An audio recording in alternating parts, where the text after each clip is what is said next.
나는 온전하다마는이라는 제목으로 말씀 증거하도록 하겠습니다.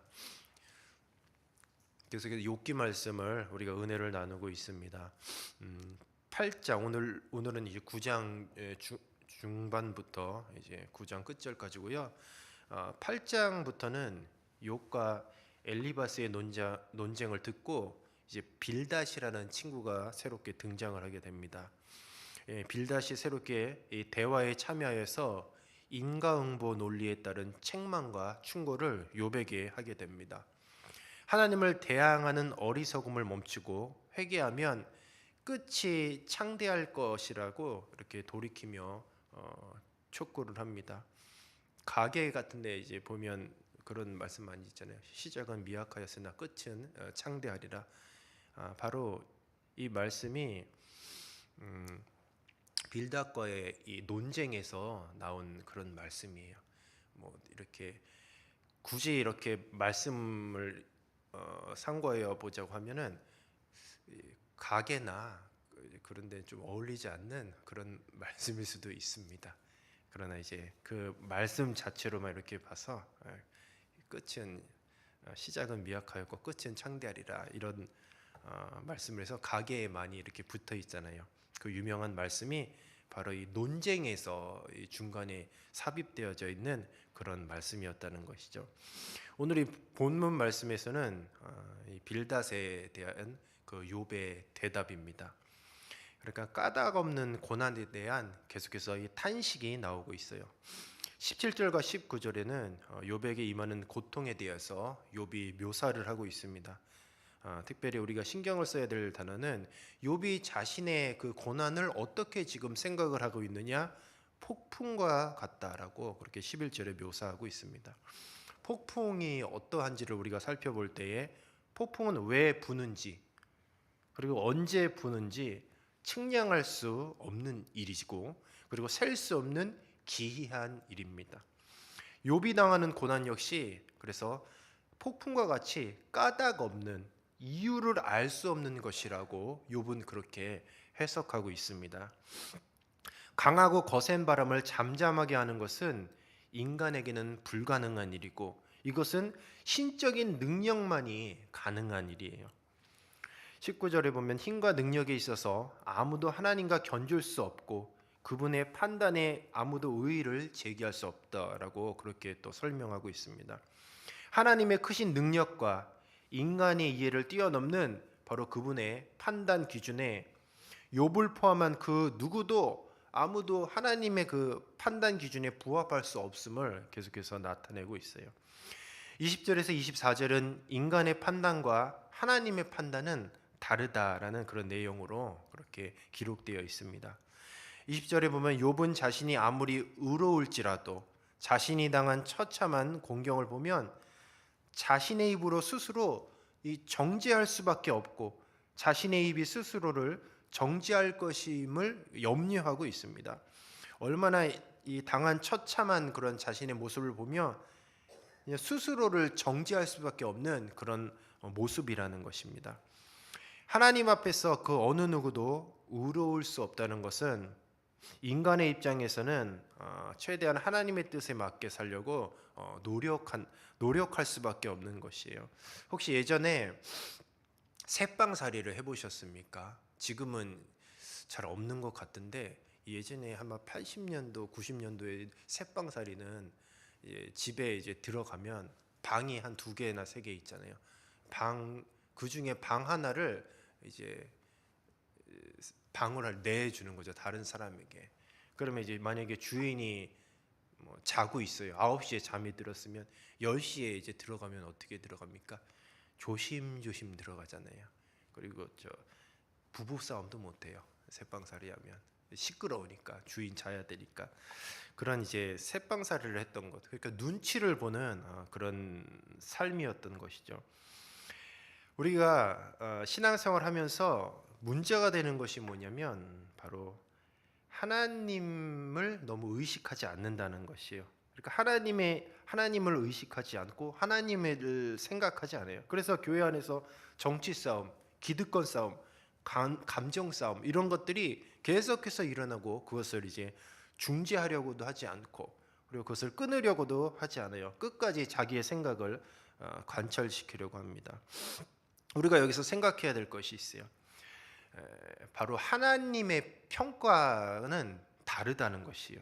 하나님은 욥을 온전하고 정직하여 하나님을 경외하며 악에서 떠난 자라고 그렇게 평가를 했습니다. 그런데 문제는 하늘 아래에 있는 욥은 하나님의 자신에 대한 그런 평가, 그 판단에 대해서 모르고 있다라는 사실이에요. 그래서 하나님은 욥에 대해서 이렇게 좋게 평가를 했지만 욥은 지금 고통과 고난 가운데서 자기 스스로를 지금 너무나 비참하게 그렇게 생각을 하는 거죠. 이것을 통해서 우리가 무엇을 깨달을 수 있는가?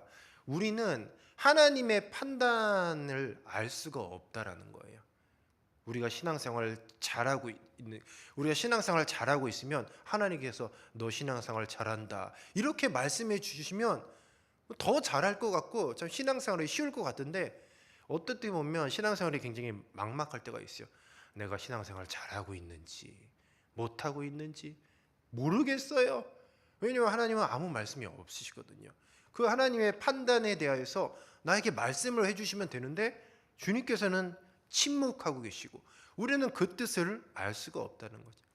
지금 욥도 그랬습니다. 고난 가운데 있지만 하나님은 욥을 칭찬하셨어요. 욥의 신앙을 인정하셨습니다. 근데 욥은 그 사실을 알지 못해요. 그러니까 고난 가운데서 친구들과 지금 말싸움하면서 감정 싸움하고 자기는 지금 비참한 처지에 있다고 비관하고 있는 것이죠. 이런 것들을 볼 때에 우리가 고난 가운데 있다 하더라도 하나님의 판단은 절대로 우리를 정죄하거나 우리의 실패한 인생이라고 그렇게 치부하지는 않다라는 거죠. 아무도 모르는 거예요. 우리가 고난 가운데 있든 혹은 우리가 사람의 기준에서 성공한 인생을 살았든 간에 하나님께서는 어쨌든 우리를 판단하고 계시지만 문제는 우리는 하나님의 그 판단을 알 수가 없는 것이에요. 그렇기 때문에 우리는 늘 하나님 앞에서 누구도 우러울 수 없다라는 생각을 하면서 늘 인간의 입장이 아니라 하나님의 입장에서 최대한 하나님의 뜻을 헤아리고 하나님의 뜻에 맞게 살려고 해야 돼요. 그러니까 우리는 어떻게 보면 이 고난을 통해서 무엇을 깨달아야 되냐? 하나님을 의식하는 삶. 좀 더 쉽게 얘기하면 하나님께 눈치 보는 삶을 살아야 되는 거예요. 교회에 왜 이렇게 수많은 문제들이 있냐? 아까도 얘기했듯이 정치 싸움이 있고 기득권 싸움이 있고 감정 싸움이 있고 서로 싸우면 끝까지 용서를 안 하고 그렇게 그런 감정의 골이 깊고 결국 이런 것들이 무엇을 의미하느냐? 하나님을 의식하지 않고 하나님의 눈치를 보지 않는 거예요. 하나님의 눈치를 본다면 좀 하나님이 살아계심을 안다면 하나님이 나를 판단하고 있다는 그런 사실을 안다면 우리는 우리의 어떤 기득권이나 감정 싸움이나 그런 것들을 내려놓을 수 있고 포기할 수 있는 것이죠. 그러나 그것을 모르기 때문에 하나님은 그러나 일부러 모르게 하신 것 같아요. 그것을 통하여서 고난을 통하여서 우리는 무엇을 할 수 있느냐? 하나님을 이제 눈치를 보게 되는 겁니다. 고난이 이게 지금 욥은 까닭 없는 고난이거든요. 자기가 그걸 판단할 때 이건 까닭 없는 이유가 없는 고난이에요. 그렇기 때문에 기고만장한 삶을 살 수 없는 거예요.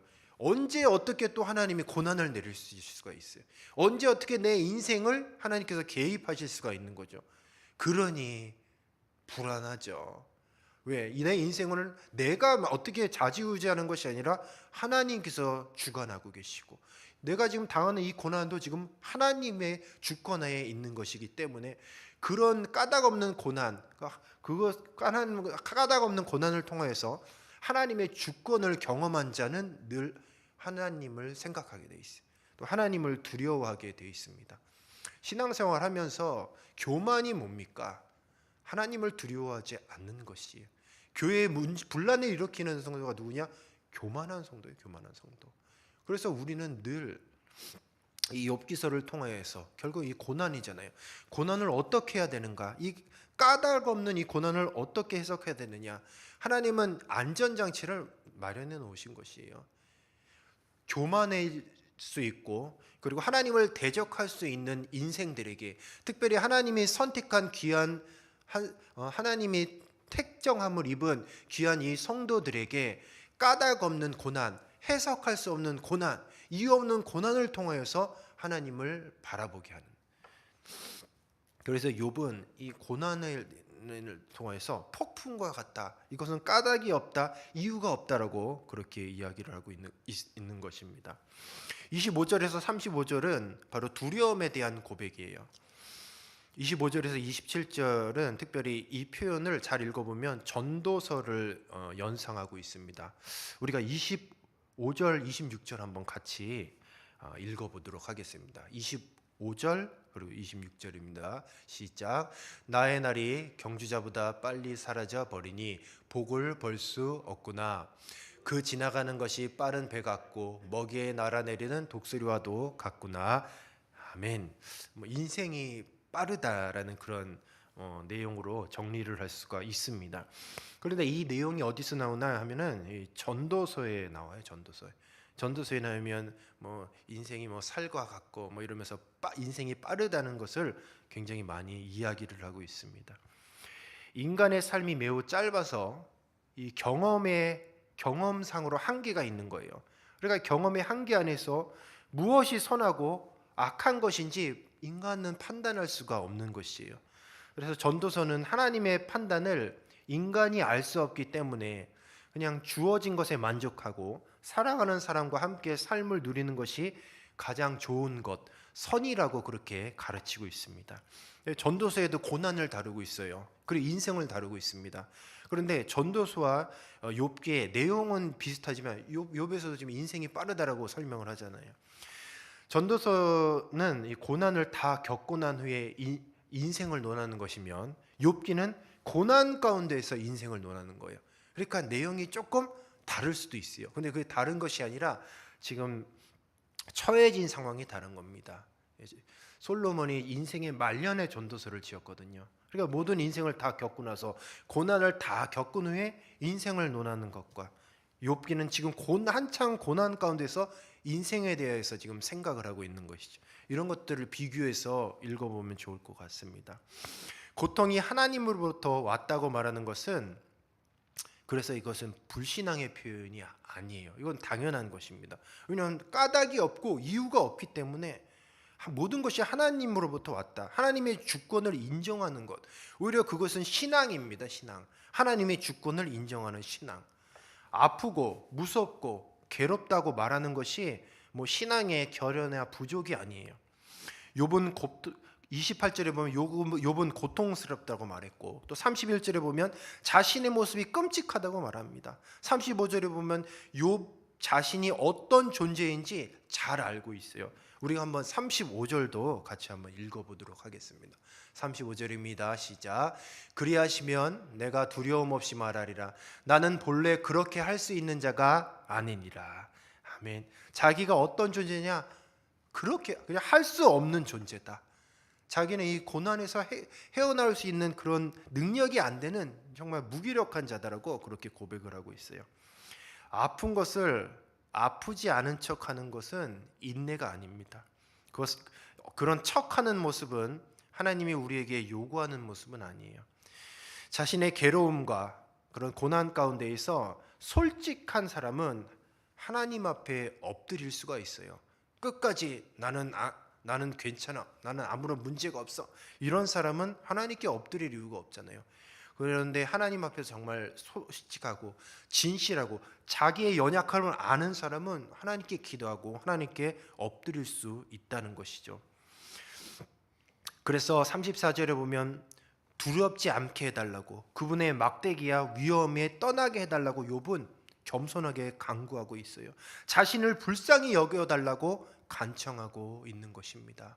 우리 정말 성도가 하나님께 기도하는 것이 어떤 기도일까요? 하나님이 정말 원하시는 기도가 무엇일지를 한번 잘 생각을 해보십시오. 하나님은 우리 인생을 다 아시고 특별히 우리 인생을 주관하시는 분입니다. 우리가 무엇이 필요한지를, 또 우리가 무엇을 요구하는지, 그리고 무엇 때문에 힘들어 하시는지를 너무나 잘 알고 계시다는 것이죠. 이런 하나님의 주권을, 우리 인생을 주관하시는 하나님을 알 때에 우리는 어떻게 기도해야 될지를 잘 생각을 해야 되는 거죠. 진실하고 솔직하게 주님 앞에 나가야 되는 것입니다.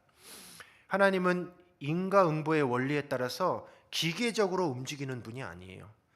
인간의 어떤 행동이 반드시 하나님의 행동을 촉발하는 것이 아닙니다. 우리는 이렇게 생각할 때가 많이 있어요. 내가 기도하면 하나님 응답해 주시겠지. 우리가 기도하는 대로 하나님이 과연 응답하실까요? 그런데 실상 그렇지 않아요. 만약 그렇게 된다면 우리가 하나님을 조종하는 게 되는 것이죠. 그렇죠? 기도는 무엇이냐? 바로 우리가 우리의 뜻을, 하나님의 뜻을 우리의 뜻으로 막 관철시키는 것이 아니에요. 우리가 기도하다가 보면 우리의 생각이, 우리의 뜻이 하나님의 뜻대로 이렇게 변화되는 것이 바로 기도라는 것입니다. 하나님은 인과응보의 원리를 뛰어넘으시는 분이에요. 하나님은 욥에게 복을, 또 화를 주실 수도 있고 거두실 수 있는 분이십니다. 그래서 우리가 이 말씀을 통해서 우리가 한 가지 기억해야 될 것이 있어요. 하나님은 예측할 수 없는 분이십니다. 그렇기 때문에 하나님은 두려운 하나님이셔요. 예측할 수가 없어요. 성도에게도, 하나님을 사랑하는 자에게도 하나님은 고난을 주시는 분이십니다. 이것이 참으로 신앙생활하면서 두려운 것 같아요. 하나님이 왜 두렵냐? 예측할 수 없기 때문에 두려운 거예요. 내가 아무리 신앙생활 잘해도 욥기를 읽어보니까 하루아침에 이런 고난을 당한다라는 것이죠. 이런 하나님을 저와 여러분이 지금 섬기고 있는 것이에요. 안 두렵습니까? 그렇죠. 우리는 보통 경외라는 그런 말을 하잖아요. 경외라는 말이 두 가지의 뜻이 포함이 되어 있는 겁니다. 첫 번째는 하나님을 사랑하는 것과 두 번째는 하나님을 두려워하는 것. 이 두 가지가 합쳐진 것이 경외예요, 경외. 우리는 보통 하나님을 경외합니다.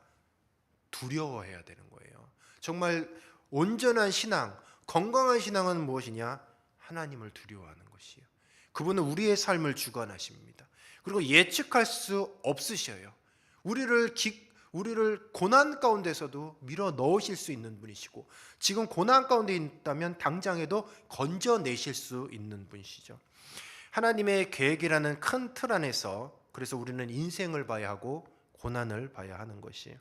아무리 똑같은 상황이라도 시각에 따라 다르게 해석이 돼요. 한때는 좋은 것으로 인식됐던 상황도 조금 시간이 지나면 그것이 더 나쁜 것, 도전적인 것, 어려운 것으로 그렇게 해석이 되는 경우도 있다라는 것이에요. 하나님은 항상 하나님을 사랑하는 사람들을 궁극적으로 하나님의 선으로 이끄시는 분이라는 것이죠. 그래서 인간의 제한된 그런 관점으로 하나님의 이 계획이 전개되고 있는데 그 하나님의 계획을 항상 이해할 수도 없어요. 그래서 인간의 관점에서 인생을 볼 때 혹은 고난을 볼 때에 까닭 없는 그런 폭풍과 같이 보일 수밖에 없는 분이에요. 그러나 한 가지를 꼭 기억하십시오. 하나님은 선하신 분이라는 것을 꼭 기억하십시오. 하나님을 사랑하는 자, 그 뜻대로 부르심을 받은 자들에게는 모든 것이 합력하여 하나님의 선을 이룬다고 하였습니다. 그래서 우리는 비록 하나님은 예측할 수 없고 때로는 고난 가운데에 우리를 허용하실 수 있지만 중요한 것은 그분은 선하신 분이시고 결국은 어찌어찌 됐든 이 고난이 있든 그리고 이 고난이 헤쳐나가든 모든 과정을 통하여서 하나님의 주권하에서 하나님의 계획을 이루시고 그 계획의 끝은 선하다는 것을 우리는 믿고 나아간다는 것이죠. 우리는 인생에서 시련과 고난에 직면할 수 있지만 하나님께서 우리와 함께 하시며 이러한 경험을 통해서 우리를 인도하시고 만들어 가신다는 사실을 믿으시기를 주님의 이름으로 축복합니다. 창세기 50장 20절에 보면 욥에 이런 말을 했습니다. 당신들은 나를 해하려 하였으나 하나님은 그것을 선으로 바꾸사 오늘과 같이 많은 백성의 생명을 구원하게 하시려 하셨나니, 이렇게 이야기하고 있어요. 바로 이 구절, 창세기 50장 20절, 이 구절은 요셉의 형제들이 바로 요셉을 해치려고 계획했지만 하나님의 계획에 의해 이 사건이 선으로 바뀌었다는 사실을 지금 보여주고 있는 것이에요. 당시의 상황이면 정말 요셉도 욥과 같이 그런 고난에 처했다는 것이죠. 하나님은 요셉의 형제들의 이 악한 의도를 선용하셔서 오히려 많은 사람들의 생명을 구원하려는 그런 하나님의 주권하에 원대한 일을 이루셨다는 거죠. 바로 이 구절을 통해서 하나님의 주권과 지혜를 강조하고 있는 것이에요. 우리에게 하나님의 계획과 또 우리의 행동 사이에는 그래서 아주 깊은 연결이 있어요. 연결. 때로는 우리가 악한 의도로 행동할지라도, 때로는 우리가 고난 가운데 빠져 있더라도 모든 것이 하나님의 계획과 그리고 우리의 행동 사이에, 우리의 상황과 처지 사이에는 하나님의 그 주권하에 하나님의 계획이 연결되어 있다는 것을 꼭 기억하십시오. 그리고 하나님께서는 반드시 선한 결과로 끌어내시는 분이신 거예요. 그 결과가 어떤 결과냐? 많은 생명을 구원하시기 위해서 결국은 모든 일들을 이루신다는 것이죠. 나 한 사람의 개인의 고난, 이런 것까지도 하나님은 그것을 모두 선용하셔서 많은 생명을 구원하시기 위해서 계속해서 하나님은 구원의 일들을 이루어 가시는 거죠. 욥도 그랬고 요셉도 그랬다는 것이에요. 50장 20절 후반절에 뭐라고 기록되어 있습니까? 오늘과 같이 이 많은 백성의 생명을 구원하게 하시려고 하셨나니라고 그렇게 말씀하고 있지 않습니까? 욥도 그래서 고난을 이렇게 해석한 거예요. 자기의 고난도 결국은 하나님께서 많은 생명을 구원하시기 위해서 나에게 이런 고난을 베푸셨구나. 말씀을 정리하도록 하겠습니다.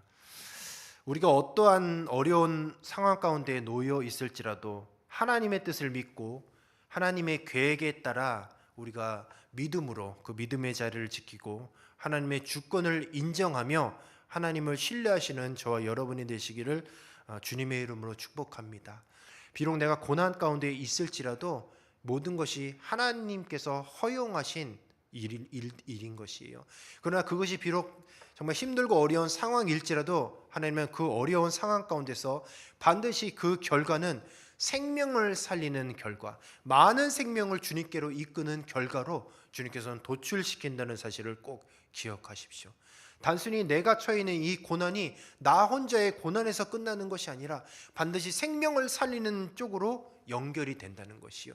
그것이 어떻게 이루어질지는 모릅니다.